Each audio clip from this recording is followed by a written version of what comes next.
आदाब नाजरीन, खबरनामे में आपका इस्तकबाल है। मैं हूं आपके साथ रेशमा। आइए नजर डालते हैं इस वक्त की हेडलाइंस पर। जनूबी कोरिया में मुसाफिर बरदार तैयारा हादसे का शिकार। जेजू एयर का तैयारा 175 अफराद को लेकर जनूबी कोरिया के इमवान इंटरनेशनल एयरपोर्ट पर लैंडिंग के दौरान गिरकर तबाह। अब तक 67 मुसाफिरीन की हलाक होने की खबर। वजीर-ए-आज़म नरेंद्र मोदी आज सुबह 11 बजे ऑल इंडिया रेडियो पर मन की बात प्रोग्राम में मुल्क और बैरूनी मुल्क के लोगों के साथ अपने ख्यालात का इजहार करेंगे। ये इस प्रोग्राम की 117वीं किस्त होगी। वजीर दिफा राजनाथ सिंह आज से मध्य प्रदेश के 2 रोजा दौरे पर रहेंगे। CDS जनरल अनिल चौहान और army chief of staff general Upendra Dwivedi भी साथ होंगे मौजूद। जम्मू कश्मीर, हिमाचल और उत्तराखंड में बर्फबारी की वजह से मैदानी इलाकों में सर्दी में इजाफा। दिल्ली समेत शुमाली भारत में आज से घने कोहरे का ऑरेंज अलर्ट जारी। मेलबर्न टेस्ट में भारत ने पहले इनिंग्स में 369 रन बनाए। ऑस्ट्रेलिया को पहले इनिंग्स में 105 रन की बढ़तरी हासिल हुई। कांगरू टीम को दूसरे इनिंग में लगा इब्तदाई धचका।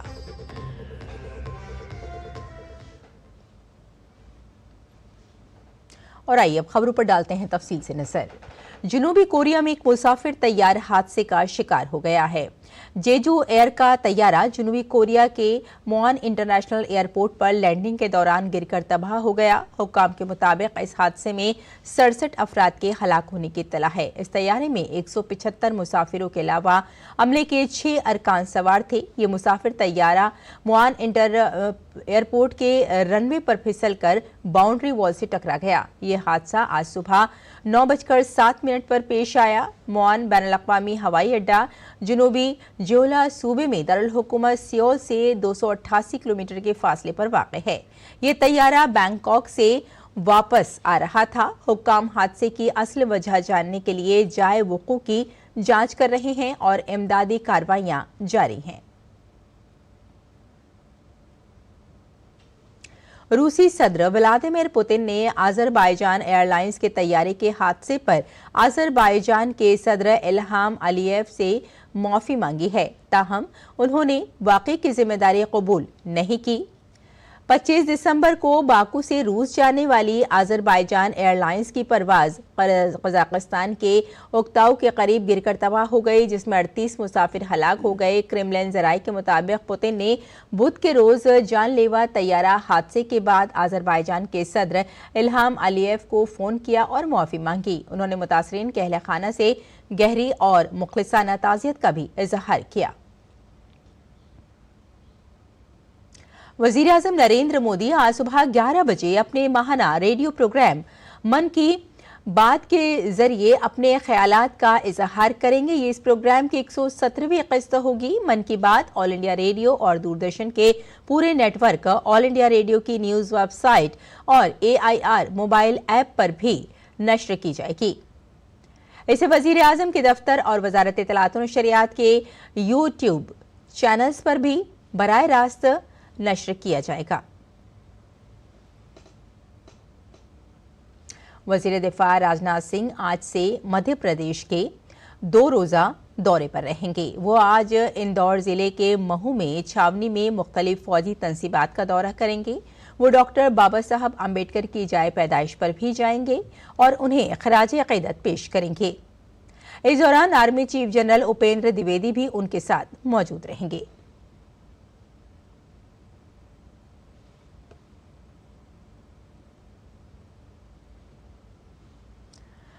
और वजीर मवासलात ज्योतिरादित्य सिंधिया ने 2029 तक इंडिया पोस्ट को मुनाफा बख्श बनाने के लिए वजीर खजाना निर्मला सीतारमण के साथ तबादला ख्याल किया। बातचीत के दौरान सिंधिया ने महकमा डाक के ओहदेदारों के साथ मिलकर सरमाया जाती अखराजात के अपने मुतालबात वजीर खजाना के सामने रखे ताकि महकमे को मुनाफा बख्श बनाया जा सके। ज्योतिरादित्य सिंधिया का मकसद इंडिया पोस्ट को आलमी सतह पर मुसाबकती बनाना है। वजीर खजाना के साथ मुलाकात के दौरान सिंधिया ने कहा कि महकमा डाक लागत को कम करने और ज्यादातर अमल को डिजिटल बनाने के मकसद के साथ काम कर रहा है। उन्होंने ये भी कहा कि जारी कारोबारी अमल री इंजीनियरिंग से वजारत खजाना की सरमायाकारी से बहुत फायदा होगा। Indian Space Research Organisation ISRO कल 2 मसनूई सैयारों के साथ अपना खलाई डॉकिंग तजुर्बा स्पेडेक्स से शुरू करने जा रहा है। इस लॉन्च के साथ इसरो खलाई प्रोग्राम में एक बड़ी छलांग लगाने के लिए तैयार है। इसके साथ ही इस मिशन के बाद भारत खलाई टेक्नोलॉजी के मैदान में अमेरिका, रूस और चीन जैसे दुनिया के 3 ममालिक के एलीट क्लब में शामिल हो जाएगा, जिनके पास 2 खलाई सैयारों या सैटेलाइट को खला में दाखिल करने की सलाहियत है। ये मिशन PSLV-C-60 के जरिए श्री हरिकोटा के सतीश धवन खलाई मरकज से लॉन्च किया जाएगा। ये साल 2024 का इसरो का आखिरी मिशन है। ये मिशन तहकीक और ताउन की नई राहें खोलेगा। इससे आलमी खला एक बड़े प्लेयर के तौर पर भारत के किरदार को तक़वियत मिलेगी। इसरो के मिशन में 2 खलाई चेंजर्स SDX-01 और टारगेट SDX-02 शामिल होंगे। इनमें से हर एक का वजन 220 किलोग्राम होगा। PSLV-C-60 के जरिए दोनों खलाई जहाज़ों को जमीन की सतह से तकरीबन 470 किलोमीटर ऊपर जमीन के निचले मदार में नस्ब किया जाएगा। उत्तर प्रदेश के प्रयागराज में होने वाले अजीमुशान महाकुंभ मेले के लिए तैयारियां जोरों शोर से जारी हैं। चीफ मिनिस्टर योगी आदित्यनाथ ने नई दिल्ली में मरकजी वजीर दाखिला अमित शाह, वजीर दिफा राजनाथ सिंह और बीजेपी सदर JP नड्डा समेत कई लीडरों से मुलाकात की और उन्हें महाकुंभ मेला 2025 के लिए मदऊ किया। उत्तर प्रदेश के वजीर आला योगी आदित्यनाथ कल नई दिल्ली पहुंचे थे। यहां उन्होंने सबसे पहले मिजोरम के governor doctor general retired VK Singh से उत्तर प्रदेश हाउस में मुलाकात की। इसके बाद वजीर आला साबिक सदर रामनाथ कोविंद से भी उनकी रिहाइशगाह पर मिलने गए और उनसे मुलाकात की। इसके बाद उन्होंने मरकजी वजीर दाखिला अमित शाह, बीजेपी सदर JP नड्डा और वजीर दिफा राजनाथ सिंह से मुलाकात की। उत्तर प्रदेश की रियासती हुकूमत अगले साल होने वाले महाकुंभ को कामयाब बनाने के लिए खुसूसी तैयारियां कर रही है। उत्तर प्रदेश में राम मंदिर में प्राण प्रतिष्ठा के बाद नए साल 2025 में लाखों अकीदतमंद रामलला के दर्शन के लिए पहुंचने वाले हैं, जिसके लिए जिला और मंदिर इंतजामिया भरपूर तैयारियां कर रही है। 1 जनवरी से अयोध्या में रामलला के दर्शन का वक्त 1 घंटा बढ़ाने का फैसला किया गया है, ताकि अकीदतमंदों को आसानी से दर्शन मिल सके। देखिए हमारी ये खुसूसी रिपोर्ट। नए साल के मौके पर भगवान राम के दर्शन करने के लिए बड़ी तादाद में अकीदतमंदों के राम मंदिर आने की उम्मीद है। इसके पेश नजर अयोध्या में वसी इंतजामात किए गए हैं। 1 जनवरी से रामलला के दर्शन का वक्त 1 घंटा बढ़ाने का फैसला किया गया है। कुल मिलाकर के 3 लाख लोग रहेंगे तो 40 से 45 मिनट में प्रति व्यक्ति का दर्शन होता रहेगा, ऐसी व्यवस्था है। हमने इस दौरान 1 तारीख से कुछ दर्शन अवधि भी बढ़ाने की सोची है और ऐसा अनुमान है कि हम आधे से 1 घंटे दर्शन अवधि और बढ़ाएंगे, जिससे 1 तारीख की व्यवस्था को देखते हुए, आने वाले कुंभ को से आने वाले श्रद्धालुओं को देखते हुए हम 1 घंटे और श्रद्धालुओं को दर्शन की व्यवस्था बढ़ाएंगे। म्यूनिसिपल कॉरपोरेशन अयोध्या के मेयर ग्रीशपति त्रिपाठी का कहना है कि मकर संक्रांति से प्रयागराज में शुरू होने वाले महाकुंभ की वजह से राम शहर अयोध्या में 3 करोड़ से ज्यादा अकीदतमंदों के आने का इम्कान है। उन्होंने कहा कि राम जन्मभूमि के कयाम के दिन से ही म्यूनिसिपल कॉरपोरेशन ने हमेशा सफाई के मेयार को बरकरार रखा है। नगर निगम अयोध्या हर समय जिस दिन से राम जन्मभूमि की स्थापना हुई उसके पूर्व से ही हम लोगों ने लगातार सफाई का एक मानदंड बना के यहाँ रखा है और आप देखते होंगे अयोध्या की स्वच्छता की व्यवस्था हम लोगों ने सार्वजनिक पेयजल की व्यवस्था कैसे उसके लिए भी व्यवस्था करके रखी है। हमारी ई-बसेस, हमारे गोल्ड कार्ड, हमारे जो हम लोगों ने डेकोरेटिव लाइट्स लगा रखी है। तो नगर निगम के माध्यम से जो भी सुविधाएं, जो भी व्यवस्थाएं हो सकती है वो राउंड द क्लॉक हर समय हम लोग तैयार हैं। अयोध्या आने वाले अकीदतमंद राम मंदिर के साथ हनुमानगढ़ी और कनक भवन मंदिर भी जाते हैं। हनुमानगढ़ी के महंत राजू दास का कहना है कि नए साल पर 5 लाख से ज्यादा अकीदतमंदों की आमद का इम्कान है, जिसके लिए तैयारियां की जा रही हैं। आंग्ल नववर्ष में भी युवाओं का और हिंदू जनमानस का जो रुझान मंदिर के ही तरफ है, तो उसकी तैयारी जोरों शोरों से चल रही है। और हम लोग, क्योंकि हमारे हनुमानगढ़ी पे कम से कम नहीं तो 5 से 7 लाख लोग उस दिन दर्शन पूजन करते हैं। तो मुझको लगता है कि तैयारी जोर से चल रही है। और आप आइए, आप पबों में मत जाइए, आप दूसरी जगह मत जाइए, मंदिर आइए, भगवान से प्रार्थना करिए आपके जीवन में सुख शांति समृद्धि आए। राम मंदिर में रामलला की जिंदगी का 1 साल मुकम्मल होने पर सालगिरह को द्वादशी के तौर पर मनाया जाएगा। ये प्रोग्राम 3 दिन तक जारी रहेगा। प्राण प्रतिष्ठा की सालगिरह के मौके पर 11 जनवरी को एक खुसूसी प्रोग्राम का इनेकाद किया जाएगा। ट्रस्ट ने मुल्क और दुनिया भर से आने वाले अकीदतमंदों के लिए खास दर्शन का भी इंतजाम किया है। Bureau report, DD news Urdu खबरें। भारत और नेपाल ममालिक की मुश्तरका फौजी मशक़ 31 दिसंबर 2024 से 13 जनवरी 2025 तक सलझंडी नेपाल में मुनक़िद की जाएगी, जिसके लिए हिंदुस्तानी फौज के 334 एहलकारों का दस्ता हफ्ते को नेपाल के लिए रवाना हो गया है। ये दस्ता 18वीं बटालियन सतह की मुश्तरका फौजी मशक़ सूर्य किरण में शिरकत करेगा। ये एक सालाना तरबियती प्रोग्राम है जिसका एहतमाम दोनों ममालिक में किया जाता है। मशक़ के दौरान हिंदुस्तानी फौज के दस्ते की क़यादत 11वीं गोरखा राइफल्स की बटालियन करेगी, जबकि नेपाली फौज के दस्ते की क़यादत श्री जंग बटालियन करेगी। सूर्यकिरण मशक़ का मकसद अक़वाम मुत्तहिदा के चार्टर के तहत जंगल की जंग, पहाड़ों में इंसदाद दहशतगर्दी की कार्रवाइयों और इंसानी इमदाद और कुदरती आफात से निजात में बाहमी ताउन को बढ़ाना है। सूर्यकिरण की मशक़ हिंदुस्तान और नेपाल के दरमियान दोस्ती, एतमाद और मुश्तरका सकाफती रिश्तों के मजबूत बंधन की अक्कासी करती है। उत्तराखंड हुकूमत नए साल के मौके पर सयाहों के इस्तक़बाल की तैयारियां मुकम्मल करने में मसरूफ है। बर्फबारी और नए साल की आमद की वजह से सयाह मुसलसल उत्तराखंड का रुख कर रहे हैं। इससे ये इशारा भी मिल रहा है कि उत्तराखंड सयाहों से खचाखच भरेगा। यही वजह है कि उत्तराखंड हुकूमत सयाहों को 31 दिसंबर की देर रात तक जश्न मनाने के लिए खुसूसी रियायत देने की तैयारी कर रही है। उत्तराखंड के लेबर डिपार्टमेंट के डिप्टी सेक्रेटरी शिव विभूति रंजन ने एक हुक्म जारी किया जिसमें कहा गया है कि Uttarakhand shops and establishment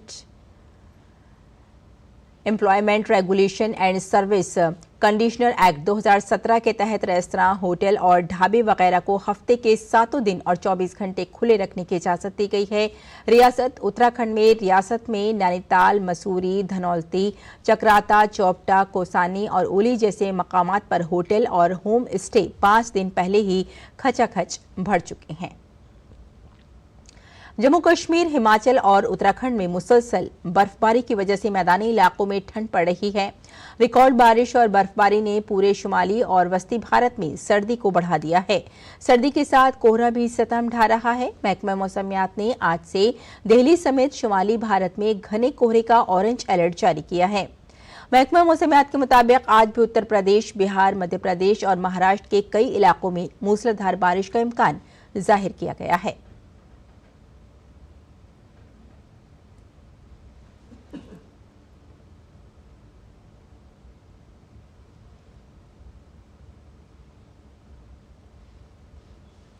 Himachal Pradesh में पहाड़ों पर शदीद बर्फबारी का सिलसिला जारी है। इससे लुत्फानंदोज होने के लिए बड़ी तादाद में सयाह रियासत का रुख कर रहे हैं। ऐसे में चंडीगढ़ मनाली कौमी शाहराह पर गाड़ियों की आमदरफ्त बढ़ गई है। इस सूरत हाल और बढ़ती ट्रैफिक के दौरान मंडी डिस्ट्रिक्ट पुलिस ने नेशनल हाईवे पर जाम की सूरत हाल से निपटने के लिए 63 जवानों को खुसूसी तौर पर तैनात किया है, जो गाड़ियों की आमदरफ्त पर नजर रखे हुए हैं।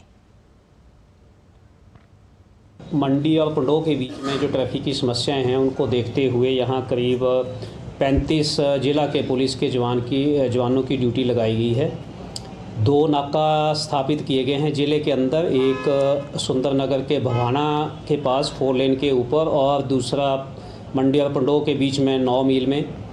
तो ये नाका जो है यहाँ डे एंड नाइट ड्यूटी रहेगी और ये किसी भी तरह की असामाजिक गतिविधि, कोई हुड़दंगबाजी है तो उस पर ये नाका जो है नज़र रखेंगे। जवानों की शिफ्टों में ड्यूटियां लगाई गई हैं। इसके अलावा पेट्रोलिंग की व्यवस्था की गई है, तो जो पेट्रोलिंग वाले हमारे मोटरसाइकिल हैं वो भी ड्यूटी पे जो है वो मुस्तैद हैं और ड्यूटी कर रहे हैं, ताकि पर्यटकों को कोई समस्या ना हो और किसी तरह का जाम ना लगने पाए। शुमाली भारत के पहाड़ी हिस्सों में बर्फबारी और मैदानी इलाकों में बारिश की वजह से एक तरफ दर्जाए हरारत में कमी आई है, वहीं दूसरी तरफ पहाड़ी मकामात पर सयाहों की तादाद में इजाफा हुआ है। जम्मू कश्मीर के श्रीनगर, डोडा, पुंछ, रामबन और भदरवा इलाकों में शदीद बर्फबारी हुई। कम दर्जा हरारत और मुसलसल बर्फबारी भी लोगों के लिए मसाइल पैदा कर रही है। पानी भर जाने की वजह से कई जगहों पर सड़क ट्रैफिक मुतासिर हुआ। मकामी इंतजामिया इसे हटाने और ट्रैफिक को बहाल करने के लिए मुसलसल काम कर रही है। शदीद बर्फबारी की वजह से जम्मू श्रीनगर कौमी शाहराह बंद कर दी गई है। गंडवा जाने वाली डोडा लिंक रोड शदीद बर्फबारी की वजह से बंद है और इसे खोलने की कोशिशें जारी हैं। जिला इंतजामिया ने लोगों को घरों से बाहर न निकलने की सलाह दी है। सीजन का पहला स्नोफॉल है यहाँ पे, तो गंदों से जो भी ठाठरी वाली जो रोड है, ये कहीं पे जो है बर्फ के कारण जो है ये अभी मोटरेबल नहीं हुई है। तो अभी हम लोग बाहर निकले हैं और हमने कंसर्न डिपार्टमेंट को भी बता दिया कि वो भी बाहर आ जाए, तो वो भी इस समय ऑन जॉब है। ये जो रोड क्लियरेंस कर रहे हैं ताकि जो है किसी भी पब्लिक को जो है कहीं पे परेशानी ना आए, क्योंकि कुछ लोग जो है अभी रास्ते में निकले हुए हमें मिले हैं जो कि किसी ना किसी वजह से जो है मजबूरन बाहर निकले हुए हैं। तो इसीलिए हम लोग भी बाहर निकले हैं ताकि हम उनको किसी भी तरीके से हम उनको फैसिलिटेट कर सकें। आगे बढ़ते हैं। भारत में गैर ग़िज़ाई अशिया पर अखराजात में इजाफा हुआ है। माहाना फीकस खपत अखराजात PMCE में शहरी और देही फ़र्क कम हुआ है। हाल ही में जारी घरेलू खपत अखराजात सर्वे SCES के मुताबिक देही भारत में खर्च करने की सलाहियत में तेज़ी से इजाफा हुआ है, जिसकी वजह से शहरी और देही अखराजात की अदम मसावात में कमी आई है। माहाना फीकस खपत अखराजात MPCE में शहरी और देही फ़र्क 2011-12 में 84% से कम होकर 2022-23 में 71% हो गया, जो 2023-24 में मजीद कम होकर 70% हो गया। आदतशुमार के मुताबिक देही घरानों के माहाना घरेलू अखराजात 2023-24 में 9.2% बढ़कर 4,122 रुपये हो गए। इस अरसे के दौरान शहरी घरानों के माहाना घरेलू अखराजात 8.3% बढ़कर 6,996 रुपये हो गए। और दुनिया की सबसे बड़ी जमहूरियत भारत में खवातीन की शिराकतदारी मुसलसल बढ़ रही है। अप्रैल 2024 में हुए लोकसभा इंतखाबात और 4 रियासतों के असेंबली इंतखाबात के बाद इलेक्शन कमिश्नर ने वोटरों का तफसीली डेटा जारी किया है, जिसके मुताबिक खवातीन वोटर्स की तादाद में भी इजाफा हुआ है।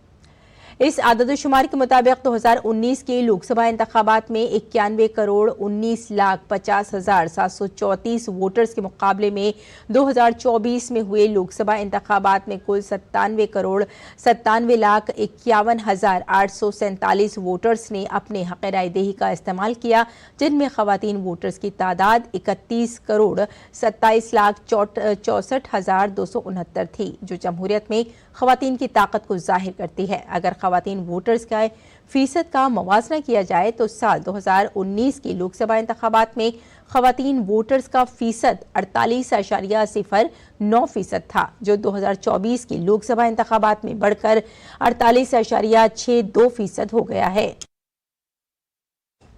खवातीन वोटर्स की सबसे ज्यादा फीसद वाली रियासत पुडुचेरी थी, जहां खवातीन वोटर 53.03% थी। केरला 51.56% के साथ दूसरे नंबर पर रहा। लोकसभा इंतखाबात 2024 में फी 1000 मर्द वोटर्स पर खवातीन वोटर्स की तादाद 946 थी, जबकि 2019 में ये तादाद 926 थी। आसाम में सबसे ज्यादा वोटिंग धुबरी पार्लिमानी हलके में हुई, जहां 92.17% खवातीन ने वोट डाला। मगरबी बंगाल का तमलोक हलका दूसरे नंबर पर रहा, जबकि 87.57% खवातीन ने वोट डाला। 2024 के लोकसभा इंतखाबात में मुकाबला करने वाली खवातीन उम्मीदवारों की तादाद 800 थी, जबकि 2019 में 726 खवातीन उम्मीदवार थीं।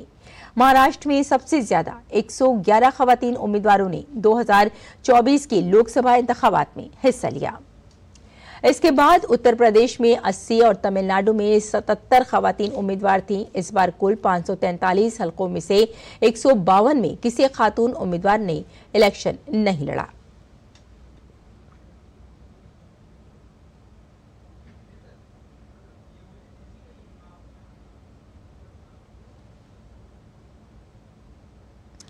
और आइए आगे बढ़ते हैं, अगली खबर का रुख करते हैं। मुल्क में मईशत और मेहनत और रोजगार के मामले तेजी से बढ़ रहे हैं। वजीर आजम के इख्तिसादी मुशावरती कौंसिल EAC-PM की रुकन शमिका रवि और इंडियन स्टैटिस्टिकल इंस्टीट्यूट के मोदित कपूर की तरफ से तहरीर करदा एक वर्किंग पेपर में कहा गया है कि भारत में कई रियासतों और ख़ास तौर पर देही इलाकों में 2017-18 और 2022-23 के दरमियान ख़वातीन लेबर फोर्स रोजगार में ड्रामाई इजाफा देखा गया है। वर्किंग पेपर से पता चलता है कि देही ख़वातीन लेबर फोर्स की शिरकत की शरह LFPR 24.6% से बढ़कर 41.5% हो गई, जबकि शहरी LFPR मामूली तौर पर 20.4% से बढ़कर 25.4% हो गई, जिसमें ज़ेरे गौर मुद्दत के दौरान अहम बैन रियासती तगय्युरात हुए हैं। हिंदी सिनेमा के अजीम प्लेबैक सिंगर मोहम्मद रफ़ी की पैदाइश की सदी मौके पर हफ्ते को नई दिल्ली में एक प्रोग्राम का इनेकाद किया गया। इस दौरान गुलकारों ने मोहम्मद रफ़ी के गाए हुए गानों के जरिए उन्हें याद किया। झारखंड हाई कोर्ट के रिटायर्ड चीफ जस्टिस करप्पा वनागी ने इस प्रोग्राम में बतौर मेहमान खुसूसी शिरकत की। इस मौके पर उन्होंने मुख्तलिफ शोबों में बेहतरीन काम करने वाले लोगों को Mohammed Rafi and idea of India award से नवाजा। इस दौरान तिब, अदब, तालीम, समाजी खिदमत, फ़न व सक़ाफ़त, तारीख़ और खेल जैसे शोबों से वाबस्ता अफराद और इदारों को एजाज़ से नवाजा गया। इसके अलावा मोहम्मद रफ़ी की मौसीक़ी की विरासत पर गाना भी रिलीज़ किया गया। He has got 4 qualities, Rafi: respectable, authentic, faithful, impeccable Indian. That's called Rafi. Or respectable, A, authentic, F, faithful, and I, impeccable Indian. He proud himself, he made the India proud to be in the midst of entire world. They say that Vasudeva Kudumbakam, we are all one family, the entire world is one family. But he makes India to feel proud of it. और नाजरीन, आइए अब नजर डाल लेते हैं दिल्ली से शाये कुछ उर्दू अखबारात पर।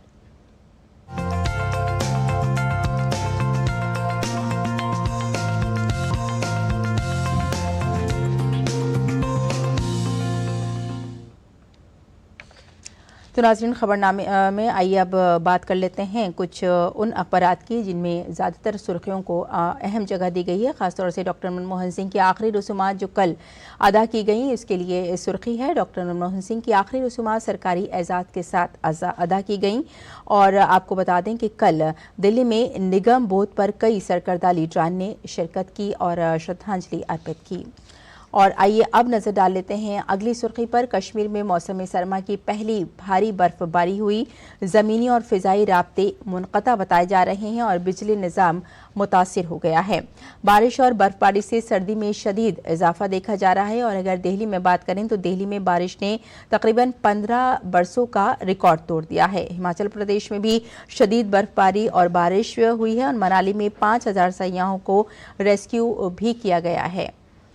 और अब देख लेते हैं अगली सुर्खी। 29 दिसंबर 1924 को मोहम्मद रफ़ी की पैदाइश है और कल उनकी 100वीं सालगिरह मनाई गई और इस मौके पर कई प्रोग्राम भी मुनक़्क़िद किए गए।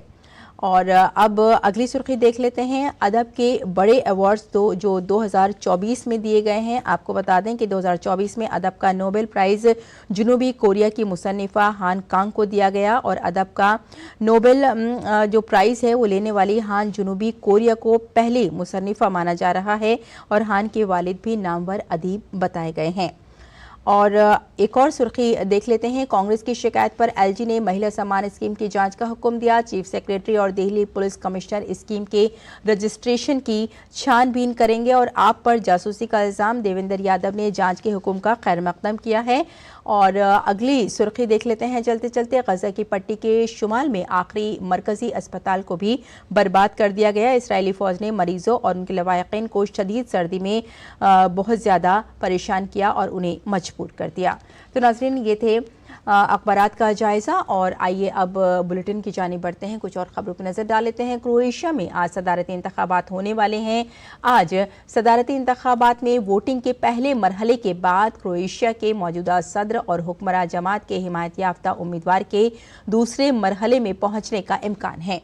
गुज़िश्ता हफ्ते पब्लिक ब्रॉडकास्टर HRT के जरिए शाये होने वाले एक सर्वे में मौजूदा सदर ज़ोरान मिलानोविच को तकरीबन 39% हिमायत के साथ वाज़ेह बरतरी हासिल थी, जबकि उनके करीबी हरीफ ड्रैगन प्रीमोरिक, जिनको क्रोएशिया के वज़ीर आज़म आंद्रज ब्लिनकोविच की हिमायत हासिल है, उनको तकरीबन 23% वोट मिले थे। एक आज़ाद उम्मीदवार मारिजा सेलाक और रास्पोडिक को तकरीबन 9% लोगों की हिमायत हासिल थी। क्रोएशिया के सदर को इंतखाबी नताइज की बुनियाद पर वजीर आजम को नामजद करने का हक हासिल है। वो पार्लियामेंट को तहलील कर सकता है और मुसल्लह अफवाज के सरबराह के तौर पर काम कर सकता है और खारजा पॉलिसी में भी इसका किरदार है।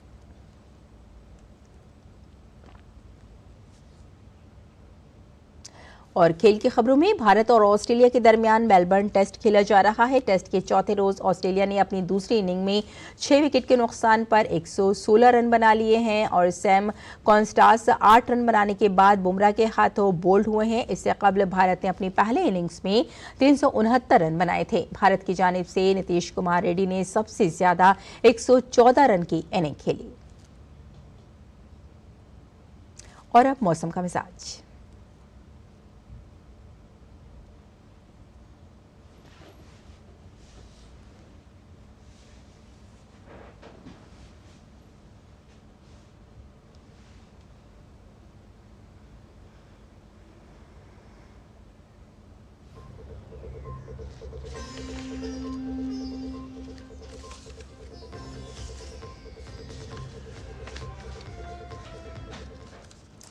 तो नाज़रीन, इसी के साथ खबरनामा यहीं अख्ताम पज़ीर होता है। इजाज़त दें, आदाब।